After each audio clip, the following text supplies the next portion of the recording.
Hi. Oh God. Okay. I read Alone by Sin Balog. I don't know if I feel like I didn't say that right. I don't know how else you would say it. But I read Alone. This amazing book, by the way. It's so good.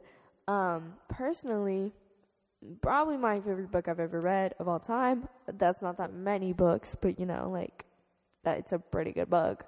Definitely took first place. But yeah, I'm gonna get into the actual project part because maybe I should do that. Okay, the genre, it's horror. I would subclassify it as thriller, just because to me, it overall is a horror film or horror movie. What book? Okay, I can't speak.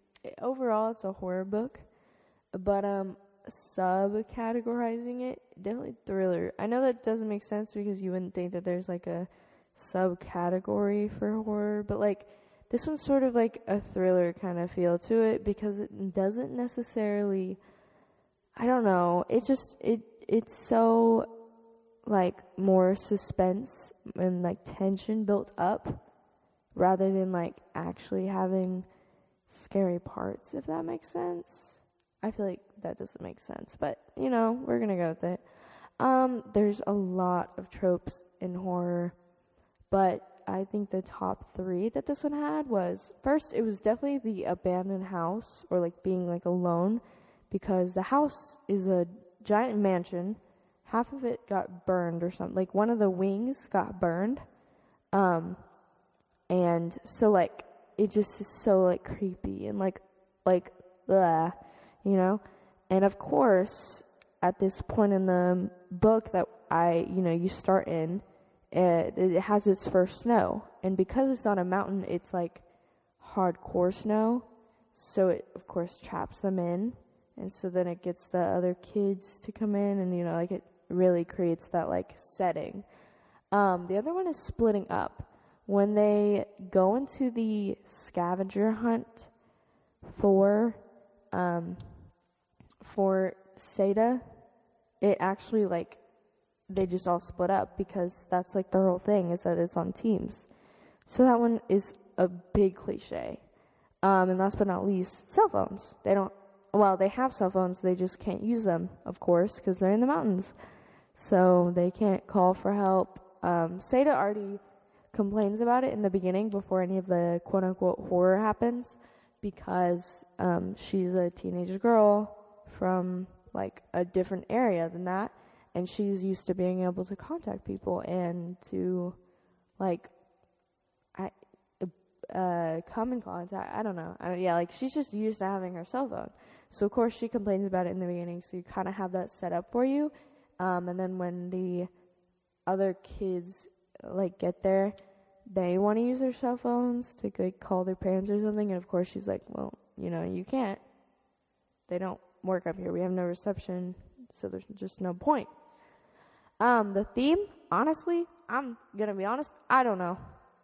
It's a horror book, and maybe as an English teacher, you're every single book has some deep meaning to it, but this one, I even tried looking it up, couldn't figure it out. All I could find was drunk woman rating this book. It's a hard knock life out here. Okay. But honestly, I don't know. If I was going to BS it, I'd say the theme is to I don't know, appreciate what you have. I don't know. I think that because in the end, she ends up, I think, this is going to sound bad, but she ends up accidentally murdering, I think, one of the kids. It leaves off at a cliffhanger, so you're not really 100% sure.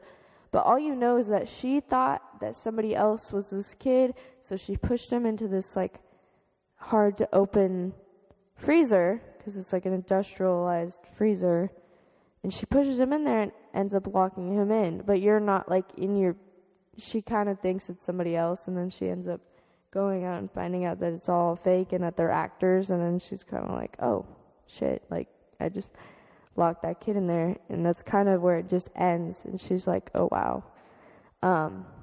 And it's kind of like appreciate what you have, I guess, because, I mean, that kid, he didn't know he was about to die, he was acting, you just kind of assume. I don't know, that's kind of my BS answer. This is all done at 1 a.m. before it's due. The day of it's due, technically.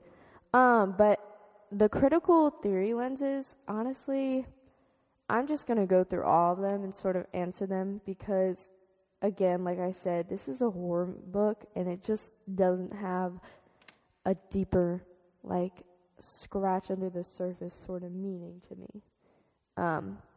And that might give me a bad grade, but at this point, I don't care. That sounds bad, but I low-key don't. But I'm going to just go through all of the critical theory lenses, because I do think that I could kind of sort of apply, not all of them, but like the ones that I think sort of apply, because I do think in a way that they can all apply kind of in a deeper way, but I'm going to try my best. Gender. What's the author's claim about gender? I honestly, this one, she doesn't, the author doesn't really, like, say that, trying to think. The author doesn't really, like, use gender as, like, a demeaning thing.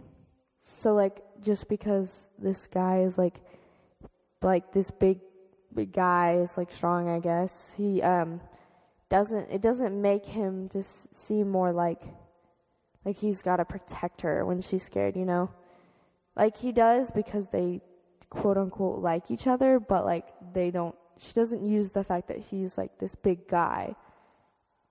It's more of the fact that she's genuinely attracted to him, and he's playing this role of being attracted to her. So it's like, I don't know, I like that she doesn't play that in. Class.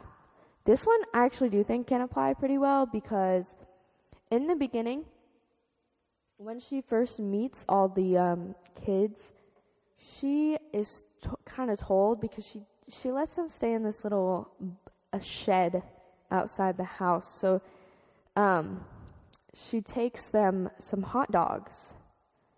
And when she brings them out, they kind of make this whole thing, and they go, oh, he's the heir to the Sausage King throne. So they kind of play up the fact that this guy that she's interested in is, like, technically the heir to the ownership of this hot dog company. And when you think about it, it's like, well, it's a hot dog company. You may not think about it, but, like, you just assume that he must be rich because you're holding them in your hand, and, like, they are clearly nationwide type stuff, So I think that the fact that she doesn't have her character, like, think about it for the rest of the movie until they bring it up as a joke in the end. I keep saying movie. I'm sorry. I mean book. I'm just not gonna even try with that one. But yeah, like, she just doesn't bring it up for the rest of the book, and it just sort of. I kind of like that she doesn't do that either, kind of like what she did in class. Race and historical context, I don't think either apply to this, because they don't go into, like, whether or not this person's white or this person's black, like, they don't talk about it, so it's kind of like, it just isn't something that she applies. Historical context, I don't know, you